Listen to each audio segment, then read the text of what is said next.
All right, so first tip on a leg extension, if the padding isn't the greatest, soccer shin guards. Those protect the shins quite a bit. So that can help you out quite a bit.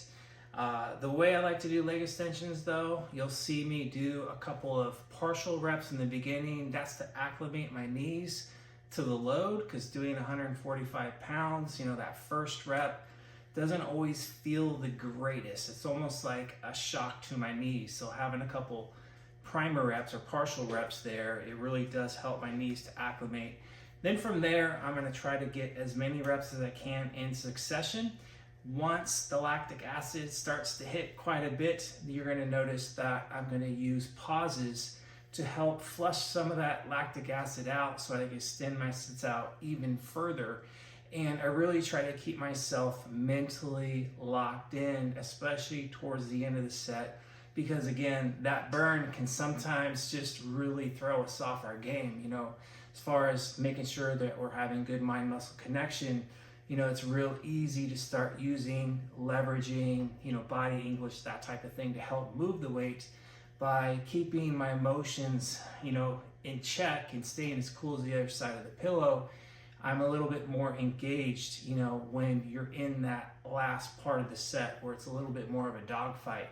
So you're gonna notice that I don't really externalize myself too much during my sets. I'm not a yeller, I'm not a grunter, I don't need to do that to show that I'm intense. I try to keep that intensity within, so therefore I'm really locked into the movement. I don't lose form. I keep, that good mind-muscle connection. And it also allows me to extend my sets out a little bit further.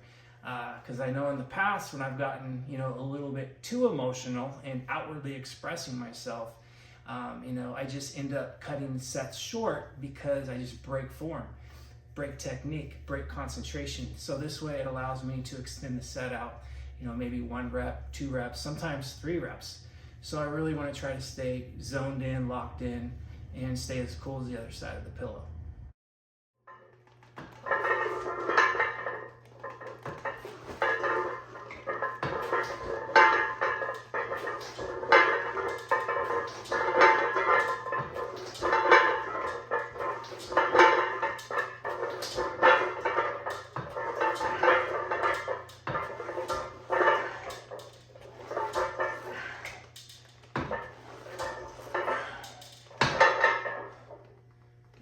It out.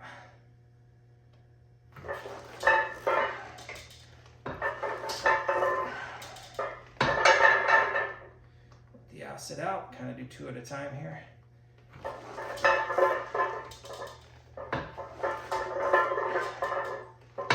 And 1 at a time now.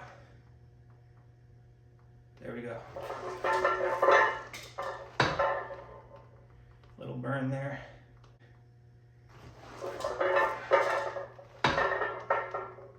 Burning. It's kind of going away. There we go. There it is, burn.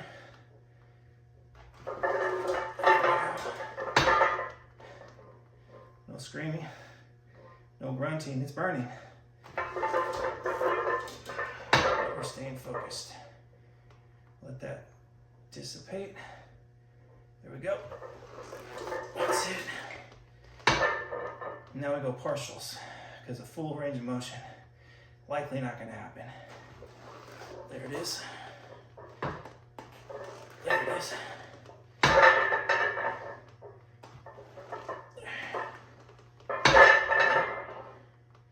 Yeah, it's on fire. A couple more inches here. That's it. No grunting, no screaming, no yelling. Definitely hard, even though it might not look as hard as some make it out to be. People out there that like to lean over on this one to get a little bit more hamstring stretch to potentially create a little bit more hypertrophy out of the movement. But for me personally, by leaning over, I just don't have that type of mobility. Causes discomfort, causes a little bit of pain, and if I'm not feeling too comfortable in a movement, chances are I'm going to have form breakdown, and I'm not going to be as willing to push myself because of that discomfort. So anytime I'm executing an exercise, it's all about creating a stable base and to have as much comfort as possible. So that way, again, I could really just zone in and make sure that I have really good mind muscle connection, and I could basically push myself to get the most out of the exercise. So even if, let's say, the technique that I might be using is a little less optimal on paper, if I'm able to do it, exceptionally well, then over time, I'm probably going to end up making more progress, versus forcing some other technique that just doesn't fit me too well.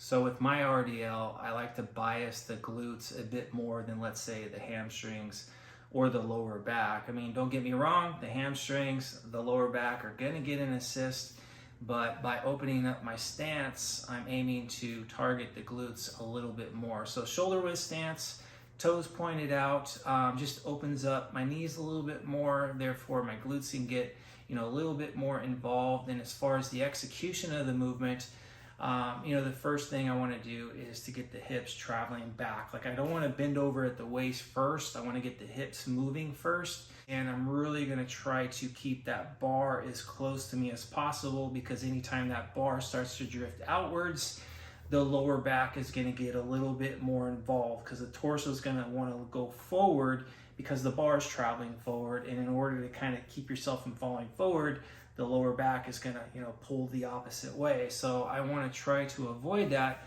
by keeping that bar nice and tight to my legs.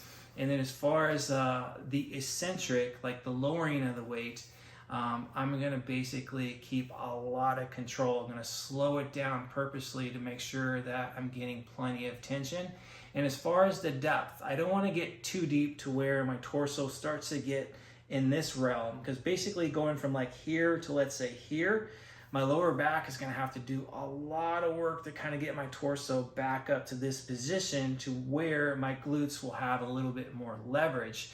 So I kind of just stop my descent to where I'm kind of like on that fine line, and that way I can keep the burden more on my glutes than on my lower back. And when I'm coming back up, what I'm thinking about is Fred Flintstone. Fred Flintstone stopping his car. He's basically going to jam his heels into the ground to stop the car. So that's what I'm thinking about when I'm pulling the weight back up, is really just digging my heels into the ground. And I'm actually like cueing my midfoot, my toes up off the ground a little bit. Not so much to where I fall backwards, but just enough to where, it just ensures all the pressure within my heels. And that's going to allow me to really activate the glutes really well. And then as far as once I get all the way up to the top, I don't hyperextend my torso. I basically just come up to where my glutes are fully engaged. Once my glutes are fully engaged, I kind of just stop the movement right there. I go just outside my legs. I got a thumb over grip, just a little bit more comfortable for me. And then as far as my head position, I like to keep a neutral head, meaning I don't lift my chin up or my head up, because if you think about it, I have 315 pounds on the bar right now, plus my body weight, and gravity wants to pull it down. So on the way down, if I'm trying to lift my head up, it's like my head is in a tug of war with gravity. And chances are gravity is going to make it really uncomfortable for me. So by having more of a neutral head, so by dipping the chin down, it's going to be a little bit more in line with my torso, and it's going to feel a lot more comforting.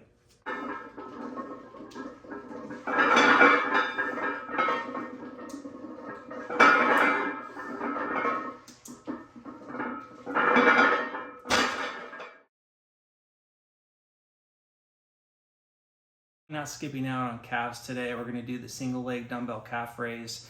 That's my bread and butter movement the last few years. The reason I like that exercise so much is that I don't have to put anything on my back. I don't have to load my spine. Like just after RDLs, the last thing I want to do is put something heavy on my back. For me, full range of motion, anywhere between 2 to 3 sets. And rep range wise, like my sweet spot is around 8 to 10, any more than 10. The lactic acid just hits a little too hard, and it's hard for me to use the same type of technique that I was using on the leg extension as far as the pauses, just because I just can't get rid of that lactic acid fast enough. So I can't really extend the sets out too much. So keeping it, no more than 10 reps, I can use heavier loads and I don't get as much of that lactic acid. And I just feel like it's a little bit more of a sweet spot for me. It feels a little more practical. And I don't like to go below 8 reps because it's really hard to get, good range of motion. I can't really get a good mind-muscle connection when I'm below 8 reps. Get with it. We'll do about 3 sets here and then we'll call it a day. I'll get in there and eat some dinner and we'll see what the family's doing. And I hope you enjoyed me talking through, some of my mindset through my exercises. If you guys want to hear more of this, let me know, and I'll do my best to try to make the effort to get it over to you guys.